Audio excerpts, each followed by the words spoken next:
We are just about ready to start.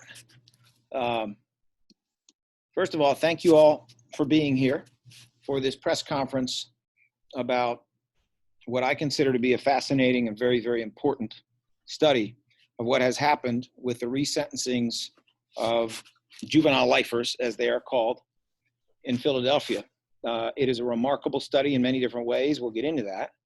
But before we get into it, I want to make sure that I advise everybody of the run of show, who will be participating, the interesting things they have to say. We have a unique gathering here of academics, lawmakers, nonprofit chiefs, employees who have tremendous expertise in the relevant areas, including juveniles, homicides, criminology, etc.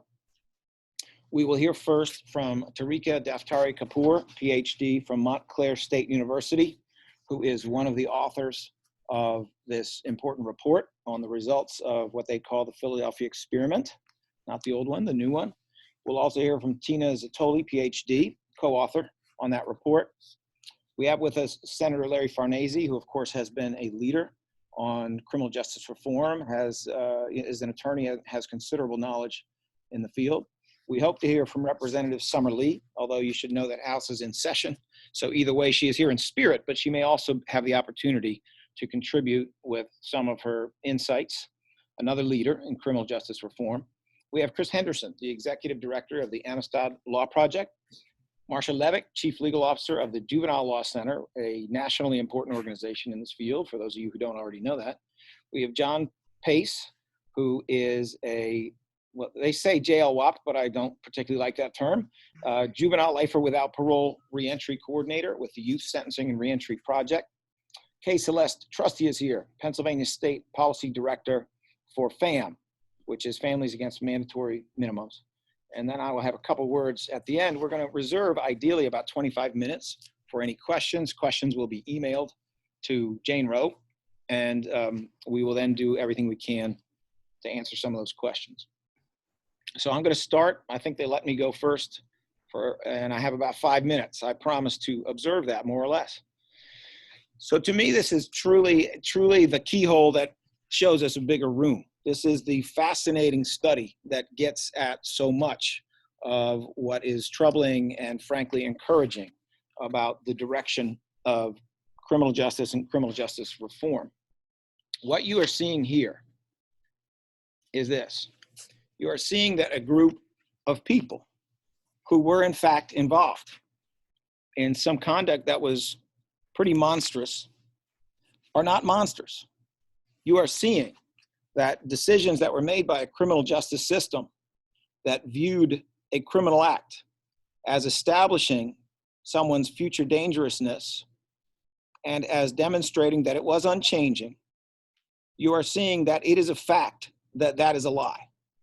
It is a lie that people do not change. It is a lie that you can judge the entire future of a person from one act, even if it is among the most terrible acts there are. And homicides are terrible acts, and their consequences are terrible. It is not just what Brian Stevenson has said, which has become really a part of our culture and our discussion, which is that you're not the worst thing you ever did. It is that we have been operating in a criminal justice system that has accepted the false notion that people are stereotypes, that people are simple, that you are either all good or all bad, that will never change, that victims are always one thing, perpetrators are always a different thing, and they never overlap. None of that was ever true, and none of that is true now. And we know that because we have witnessed what is arguably one of the most unethical experiments in the history of the United States, certainly one that no academic institution would ever tolerate, which is for decades you give unconstitutional sentences to children. You leave them incarcerated with no hope that they'll ever be outside of custody. You convince them completely that they will die in jail, and then you watch what they do. Philadelphia is the leading city in the world for having given people who were juveniles at the time of a murder life without parole. I have sat through with a whole team of people whose collective experience is enormous.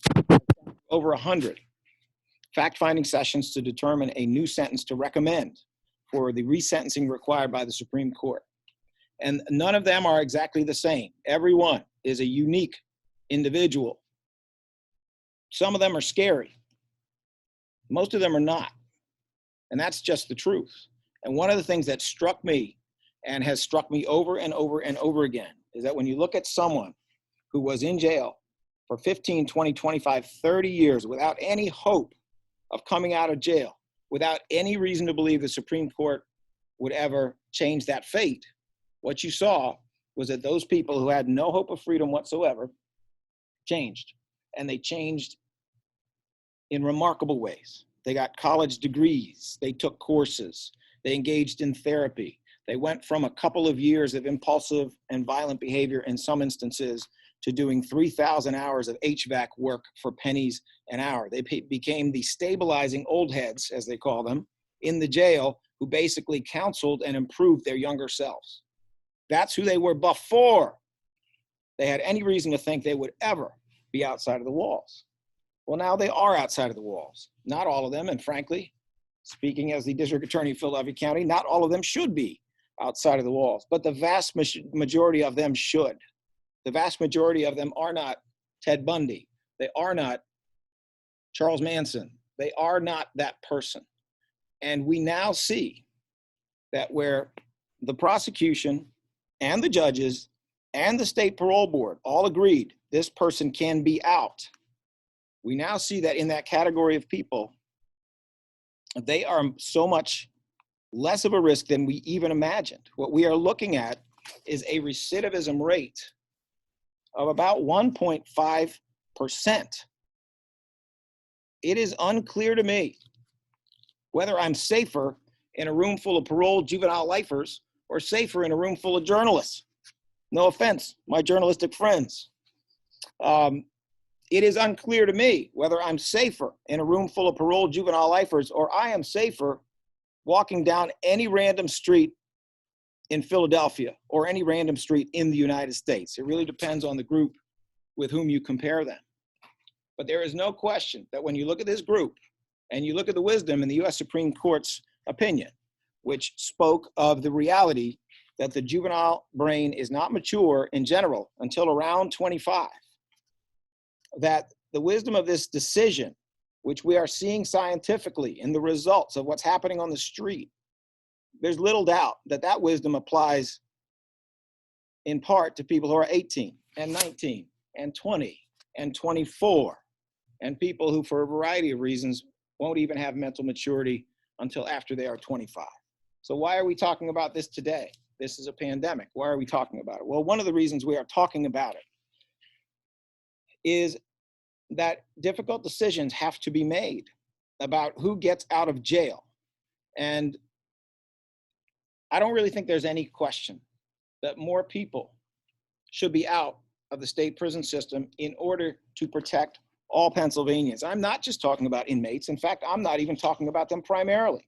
I'm talking about all Pennsylvanians, because this is the COVID, this virus, like any other sort of contagion.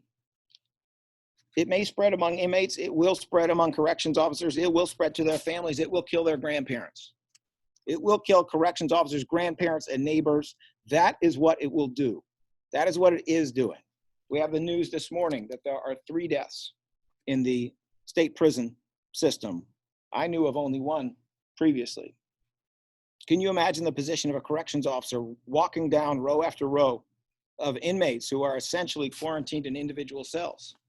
And much like in a meat packing plant in South Dakota, because of the nature of their work, they will contact or go by or be in proximity with one individual after another. In many ways, those inmates, endangered as they are, may be safer than the corrections officers who are there to make sure that their basic needs are met. This is a terrible situation. I applaud Governor Wolf for having used his reprieve power, which has been there for exactly this purpose, to allow the release of about 4% of that jail population. But bolder action is necessary. We are not seeing 4% released at this point. we are only seeing the release since April 10th of 110 people from the state system. 4% would have been more like 1,800. We're at 110. In addition, we are seeing in many other jurisdictions much, much higher levels of release. We're struggling in the county of Philadelphia, but even struggling, we are at 20%. And if you look at Pittsburgh, you're going to see a number more like 30%. And if you look at San Francisco, you may see a number more like 40%. We can do better than 4% with 45,000 people in jail who potentially endanger the entire population of Pennsylvania.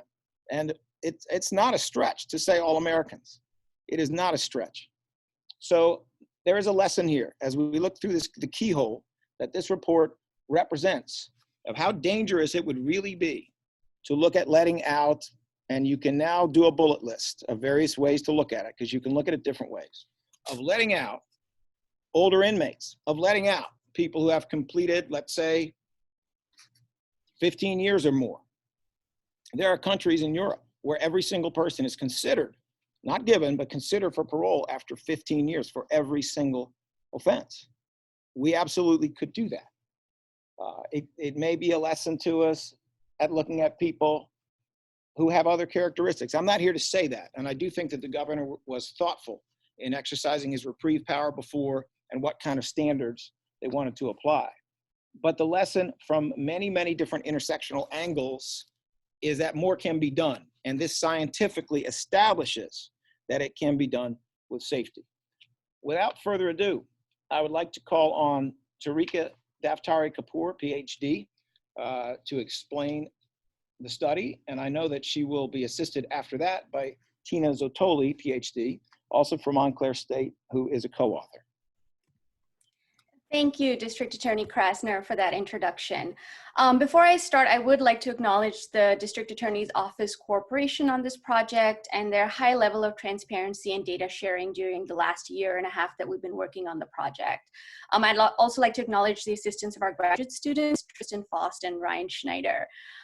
So just in ways of background, our work grew out of a 2016 Supreme Court ruling, which the District Attorney mentioned, in Montgomery versus Louisiana, that made individuals previously sentenced to mandatory life without parole as juveniles eligible for resentencing. Philadelphia started this resentencing process in 2017 and has really been at the forefront of resentencing juvenile lifers nationally. For this project, we partnered with the DAO to examine their resentencing process with the goal of making it accessible to other jurisdictions, as well as we sought to quantify recidivism and potential cost savings associated with release. We also wanted to look to identify differences, if any, between the resentencing process of the Williams and Krasner administrations. I'll now briefly go over some of our key findings. At the time of our analysis, 269 lifers had been resentenced in Philadelphia, and 174 of these had been released. On average, these individuals had served about 32 years incarcerated, and this release of lifers leads us to a conservative savings of approximately 1,600 years incarceration over 10 years of release. In terms of risk to public safety, juvenile lifers can be considered low-impact releasees based on our analysis. As of December 2019, only 3.5% or 6 released lifers had been rearrested, and of those 6, 1.1% or 2 were reconvicted. One for contempt for violation of order of agreement and the other for robbery in the 3rd degree. When we examined similarities and differences between the resentencing processes of the Williams and Krasner administrations, we found some similarities and some differences. On average, there was a 6-year sentencing differential in offers between the two administrations, with the Krasner administration offering slightly lower resentence offers. We also were in a unique position to examine a subset of 38 cases that were considered for resentencing by both the prior and current administrations. We found that District Attorney Krasner offered new sentences that were on average approximately 11 years shorter than initial offers by former District Attorney Williams, which equates to a reduction of about 394 years of incarceration. We looked at the decision-making process for both administrations, and we found that resentencing offers for both administrations were explained by years in custody at the time of resentencing, which makes sense, charge severity, whether the defendant was the primary actor in the offense, and whether there was a reentry plan in place for the individual. There were also some differences in the decision-making process that we found. While both administrations considered the maturity of the juvenile, the Williams administration relied on defendant age at the time of offense and level of planning, whereas the Krasner administration relied on more holistic evaluation of the juvenile nature of crime. For example, they looked at things like whether there was involvement of an adult co-defendant, whether peers were involved in the offense, etc. These similarities across the administrations really suggest that judgments regarding which factors are relevant under the Supreme Court Miller decision are fairly straightforward, and it should be something that jurisdictions around the country should be able to apply. Overall, the key takeaway from our work is that releasing individuals, specifically those individuals who have served long sentences, are often older than 40, 50 years of age, does not seem to have a negative impact on public safety. Nationally, there are approximately 200,000 persons serving life or virtual life, so 50 years or more sentences. And considering that the overwhelming majority of individuals who commit crime, even serious crime like this group, age out of criminal behavior, at that point, the societal, financial, public safety benefits of continued incarceration are really called into question by the Philadelphia experience of this resentencing and release of juvenile lifers. Philadelphia's experience really shows that successful reintegration, and we're defining that as these, recidivism rates, negligible recidivism rates that we see, is not just possible, but is probably the most likely outcome. Now I'm going to turn it over to my co-author, Dr. Zotoli, who will talk a little bit about our cost-saving analysis and how this study generalizes to sentencing of juveniles more broadly. Tina?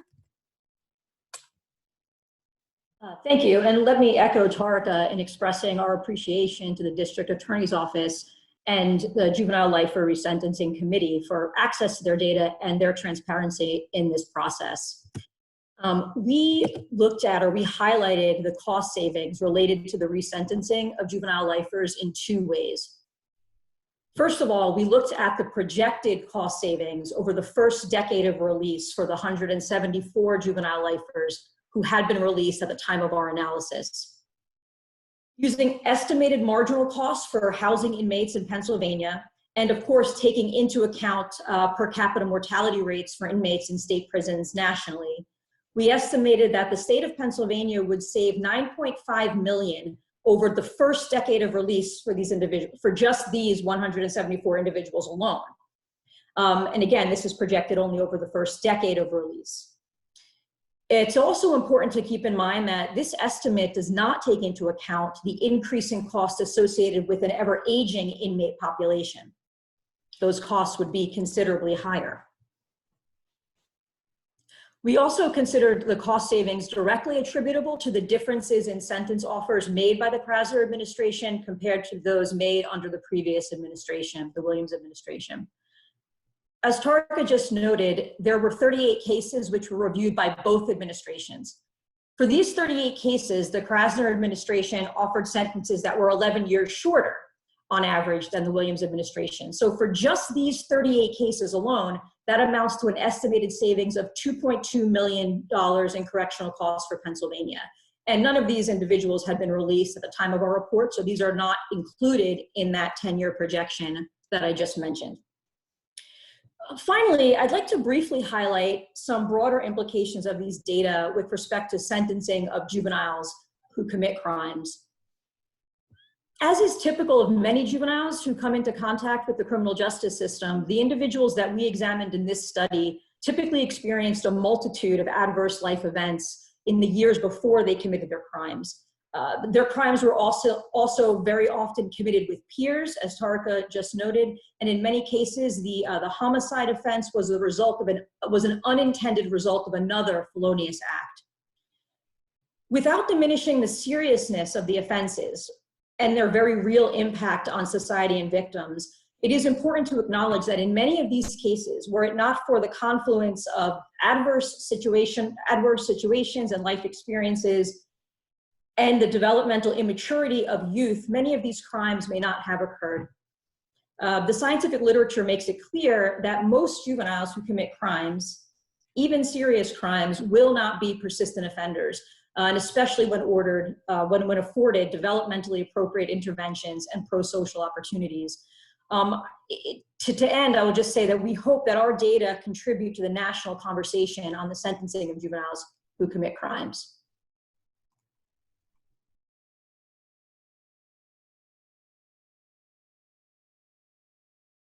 Thank you, Doctors Daftari Kapoor and Zatoli. And now we're going to hear from State Senator Larry Farnese, a leader in criminal justice reform, the minority chair of the Senate Judiciary Committee, and someone whose expertise and keen knowledge in the area are much valued by me and by this office. Senator?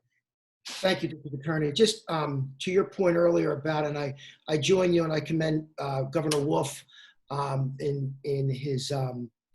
his release. As of today, as of 5:30 last night, DOC was reporting 90 employees, the virus, 47 inmates, and that is up from the day before where we had 72 employees and 42 inmates. So again, I agree with Governor Wolf, but I do think we could do better. And I think we have the opportunity to do better. Again, I want to thank the District Attorney and his staff for the long hours of work that have been put into this report and to produce the information that I think we need to make better decisions for our communities, our families, and I believe for a sense of justice. If we've learned anything from this pandemic, it's that we should be responding to science and data to guide our public policy.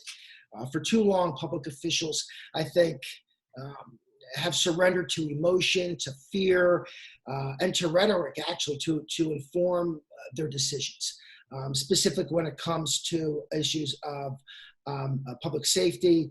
And I think that it sort of produces a blind and stubborn conclusions instead of sound solutions, which is what we're all trying to get at. So what we have in front of us right now is data to show that our fears are often unfounded, as the District Attorney said. Our perceptions are misleading, and our justice system, in many words, is failing us. This pandemic will, or at least I think it should, or at least I hope it should, finally set aside the outdated, uninformed attitudes about incarceration and embrace a new way, informed by data and inspired by justice. Let me just say that again. What I am hoping that we take away from this is that we have a new way of looking at this, which is informed by data and inspired by justice. This important review, which is fueled by District Attorney's Krasner's election nearly 3 years ago, has reached a critical stage where we can't ignore the need for immediate resolution. It is clear now that incarceration and public safety are not inextricably linked. And with the pandemic crippling our economy and our overwhelming public systems, incarceration can be a deadly overreaction. We see it right now. There is no reason why people incarcerated right now should be given a death sentence in the middle of a pandemic. But again, as the District Attorney said, that might be for another day. I get a little bit over anxious here. The signs are clear from growing numbers that we need to reduce prison populations to avoid death sentences for offenses that no jury would have judged that harshly. And now we have the data. And now we have the data to show that we can do it without sacrificing public policy. And I think that is a really important takeaway from this data. Again, I want to thank District Attorney Krasner and all the advocates for fighting this uphill battle against the perception and misinformation. I urge the administration and my colleagues in the General Assembly to take this lesson from the pandemic and listen to the data to make better and more humane decisions. Thank you, District Attorney Krasner. Thank you, Senator. I am hopeful that Representative Summer Lee from Allegheny County has been able to make her way out to a location where she can speak to us, but I'm not sure that's the case. If not, we'll try to come back to her a little bit later. Is Representative Summer Lee with us? Not yet. Okay. So at this time, we are going to hear from 4 speakers, all of them fascinating. And the first is Chris Henderson, Executive Director of the Amistad Law Project. The second is Marcia Levick, Chief Legal Officer of Juvenile Law Center. Then from John Pace, the Juvenile Lifer Without Parole Reentry Coordinator, and Kay Celeste Trusty, from the Pennsylvania State Policy Director for Families Against Mandatory Minimums. Chris? Hello. Thank you, DA Krasner. As hopeful as a 1% rate of recidivism is, it's also damning. Hundreds of former juvenile lifers spent decades in prison, and they should not have. This report shows what criminal legal reform advocates have been saying for years. People deserve second chances. Pennsylvania is a leader in sentencing people to die in prison, with over 5,000 people serving life without parole, or death by incarceration sentences. Over half of those Pennsylvanians are from Philadelphia. Our commutation system, the only way for people serving life without parole to get out of prison, is broken. It requires a unanimous vote for people serving life without parole, and Attorney General Josh Shapiro consistently finds reasons to vote against commutation for people like Pedro Reynoso, who is represented by the Innocence Project. Mr. Reynoso was not in the United States at the time of the murder for which he is serving life without parole. Now, during a pandemic, Governor Wolf has chosen to take a small step to decarcerate our state prisons, but we need many more people reprieved to allow for meaningful physical distancing inside prisons. There are about 12,000 people in Pennsylvania's prisons who are vulnerable to the worst effects of COVID-19. These people should not be left in prison to potentially contract COVID-19 and die. All people deserve safety and protection from infectious disease. The more people who contract COVID-19, the less safe we all are, and the more taxed our healthcare infrastructure will be. Incarcerated people who can safely shelter in place with family or loved ones should have their sentences suspended. We need each other. We need each other to be as safe as possible in this moment. Governor Wolf should expand his reprieve to cover all people who are medically vulnerable to COVID-19, regardless of offense. He should let the Department of Corrections determine who can safely be released. If Governor Wolf expands his reprieve order, he can save lives. Lives of people in prison, of prison staff, and of vulnerable people in the communities near prisons. Thank you.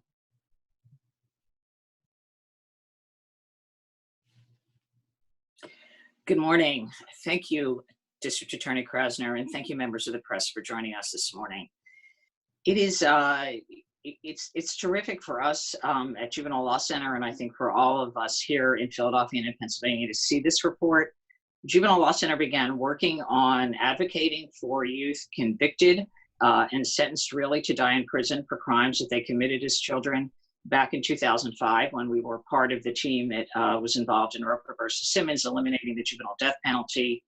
We have had the opportunity to work on cases for the last 15 years, 3 or 4 before the US Supreme Court, 1 before the Pennsylvania Supreme Court, that has really issued groundbreaking rulings that have, as I think the speakers before me have recognized, connect data and policy with practice and ensure that we could really achieve the constitutional rights that these individuals are entitled to, and really undo decades I think, unconstitutional sentencing that these decisions made 20, 30, 40 years ago represent.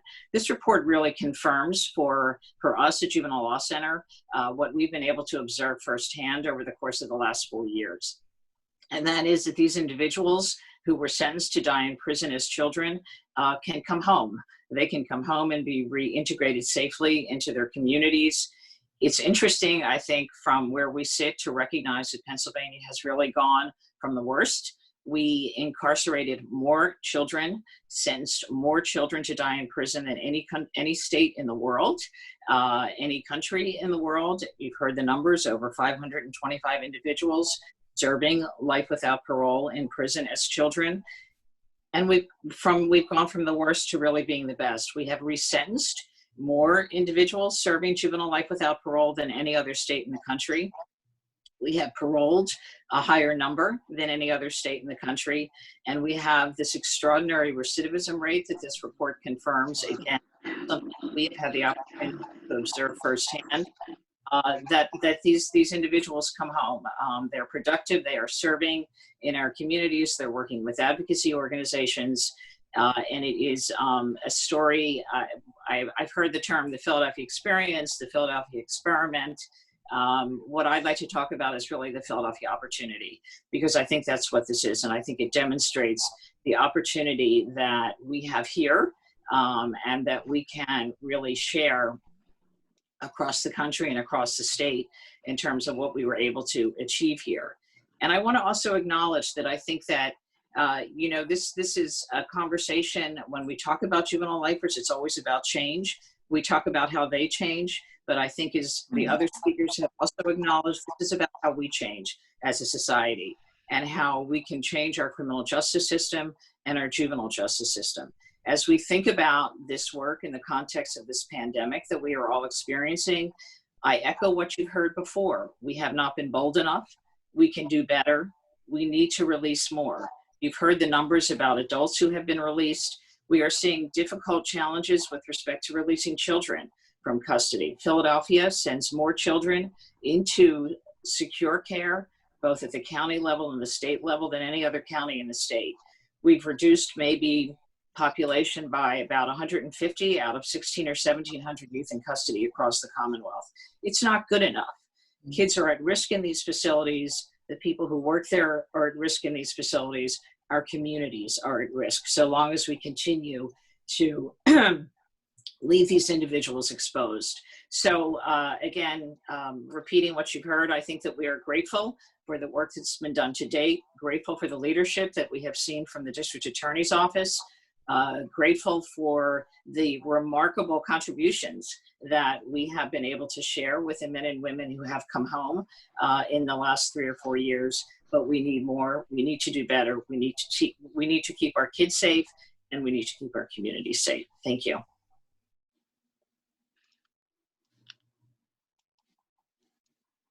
Okay. Okay. Good pre-afternoon. My name is I thought I was off. That's right. My name is John Pace, and I am the Juvenile Life Without Parole Reentry Coordinator at the Youth Sentencing Reentry Project. At the age of 17, I was sentenced to die in prison. After serving 31 years, I was released. I've now been home in Philadelphia for a little over 3 years. When I went to prison, I was simply identified as a lifer and considered incorrigible. Still, this did not stop me and many of the older men who were lifers who took me under the wing and showed me the importance of investing in myself through education and the value of serving others. It was many of these early experiences that guided me throughout my incarceration and helped me to see the value in helping others. When I was subsequently resentenced and released, I immediately connected with YSRP because they embodied many of the principles that I learned while incarcerated, and they created the space for me to continue to grow and support others similarly who experienced similar as I and as they were returning home. It was not surprising that this report found that juvenile lifers are considered low impact release in terms of risk posed to public safety, because I served time with many of these juvenile lifers and lifers, and I'm acutely aware of how remorseful, thoughtful, and reflective many of them have become over the years about their circumstances, and how many of these men and women do not want to be defined by their worst mistake. This is indicative of the extensive program environment that you will find among juvenile lifers and lifers over the years of our incarceration. As a juvenile lifer reentry coordinator, my biggest challenge was working with the community to accept those of us who had been away from the community for decades. We wondered if we would be provided with the same opportunities and resources, such as employment and fair housing, as others to assist us in our successful reentry. To be frank, what has been meaningful here in Philadelphia has been the willingness to directly engage community members and business people about who we were, who we are, and why we should not be judged by our worst mistake. but more importantly, juvenile lifers' willingness to engage the world differently than when we were younger. This is why I'm thankful to DA Larry Krasner for taking a more holistic approach to his resentencing process of juvenile lifers, which reflected not only the crime that led to many of us going to prison, but the transformation that many of us went through while incarcerated. In closing, I was simply a lifer when I went to prison, and there was no distinction between a juvenile lifer and lifer. We all engaged in the same transformative learning and programs, but more importantly, many of us juvenile lifers who were subsequently given the opportunity to be resentenced and released were guided by many of the men and women currently serving life sentences. I believe all lifers deserve the same opportunity I was given to come home. Thank you, John. Thank you so much, DA Krasner, for having me today.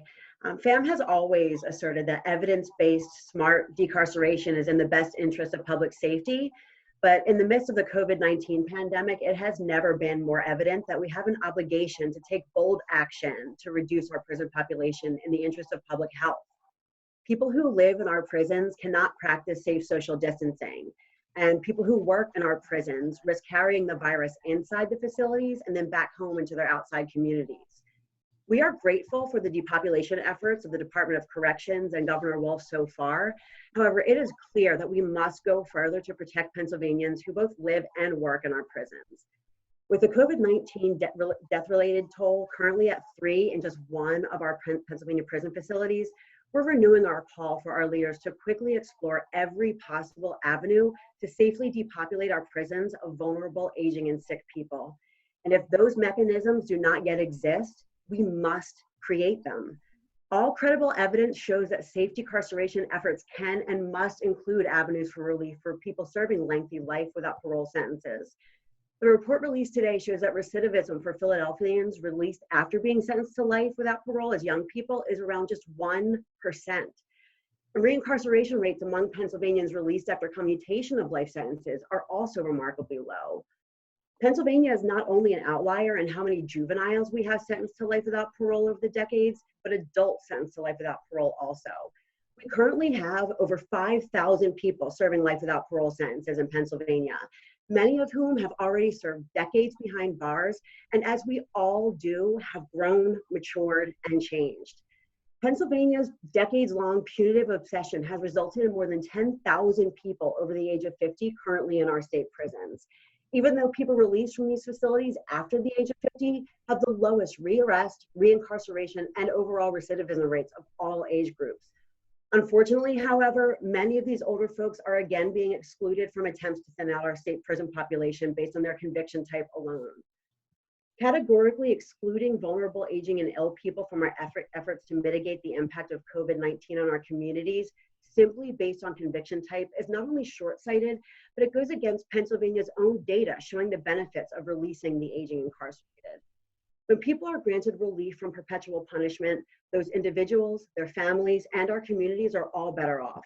This was true before COVID-19 pandemic happened, it's true now, and it will continue to be true when this virus is no longer pervasive in our world.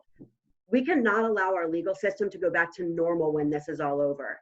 We must push to create a system that actually resembles justice today, tomorrow, and every day going forward. Thank you so much. Thank you so much, and thank all of you for the very important work that you are doing. All right, I have a few final comments, and then we will go to questions. So many interesting things have been said, but there's just a couple of details I'd like to touch upon. Senator Farnese was speaking, I thought, very eloquently about the need to be informed by data inspired by justice, and he also gave us some information on the number of positive tests in the state correctional institutions. I would ask our journalistic friends to bear in mind the report that has come from Montgomery County, where they tested every inmate for COVID-19, and the result of testing every inmate was that they found 30 times more cases than were previously known. 30 times more cases. We operate in a vacuum of information. There are 45,000 people in state custody. There are many people who are free. who can't get tests, and we do not have sweeping testing happening in these jails. But one thing that is pretty obvious is whatever number is coming up currently as being the number of positive tests in county custody, positive tests in state custody, unless you do sweeping testing, you can take that and multiply it tens of times, perhaps 30 times. That would be the one data point we have. So let us understand the dimension of the problem and the tremendous danger that that presents to all Pennsylvanians through corrections officers and others. We have seen, well, anyway, let me not get into all the details, but it is really heartbreaking what's happening to people who are working in these facilities, as well as those who are inmates and everyone who's affected outside. Second, there is a little bit of irony in the fact that our former district attorney, Seth Williams, has now been released from custody before completing his federal sentence. So we are clear. I don't think anyone would suggest that Mr. Williams, despite having engaged in unacceptable and criminal behavior, I don't think anyone would suggest he presents a danger to the public, that he is going to be coming through their windows or injuring people in their homes. We certainly wish him the best in terms of his own rehabilitation and recovery out of custody. But the irony is actually a little more, because it was District Attorney Williams who was in office at the time when the county jail population peaked, and that was a population of 10,000. There are currently in the county correctional system in Philadelphia about 3,700, about 3,800 people, down from about 4,800 before the COVID occurred, through a lot of good efforts by the public defender, the DA's office, and the courts. However, belatedly, we have been able to make about a 20% reduction, and it's a good thing we did. It is a good thing that we started at 4,800 in county custody, and we weren't back in the era of triple selling people, or we would have seen a fiasco I can barely imagine in terms of what have happened in county custody. Final point, I do think it is worth noting that robbery in the third degree, which was mentioned, robbery in the third degree is the lowest level of robbery. It's obviously a serious offense. It is the lowest level felony, but it is frequently referred to as a purse snatching. It is the taking of property from another person by force, however slight. It can be a very, very slight struggle, a yanking away, a pulling away. This is not a gunpoint robbery. This is not a robbery with a sharp weapon or something like that. Obviously a serious offense, and anyone involved in that should be accountable. That's as bad as it got. The other conviction is for contempt, which is a violation of a court order. And those are the only convictions that we are seeing from this group of 174 people who were presumed to be so monstrous that they should die in jail. And by the way, a few of them were supposed to be executed. The execution was eliminated by the Supreme Court. Execution of juveniles before life without parole was eliminated by the Supreme Court and determined to be unconstitutional. There is more to be said about whether we call it an opportunity, whether we call it an experiment, whether we call it an experience. There is more to be said about what was done to survivors and to victims of crime in this process. Not only were juveniles told you're going to die in jail and made to believe it, but unfortunately, a lot of survivors were told this is what justice looks like. It is not treatment for your trauma. It is none of these other things that you need, like knowing that the perpetrator of this crime will not hurt others, like knowing that their remorse is real. Maybe most importantly, knowing there will be future victims. There will be no future victims. There will be fewer future victims. What happened to you as a survivor will not happen to others. None of it was that. What they were told is justice looks like this kid dies in jail. And that was not true. In the same way it was a lie that the juveniles were monsters, it was a lie that that is what justice looked like. All right, so now that we have explained facts, science, that are kryptonite for the status quo's ridiculous view of criminal justice, and now that we have shown data that is kryptonite for the notion that no one else can come out of state custody, are there questions from the press? we have no questions. In that case, do any of our eloquent speakers, and you're all eloquent, have any further comment? I don't think we've been able to obtain commentary from Summer Lee. She's still fighting the good fight on the House floor. Does anyone else have further comment? All right. Thank you all. It's a pleasure to see you and hear from all of you. Thank you.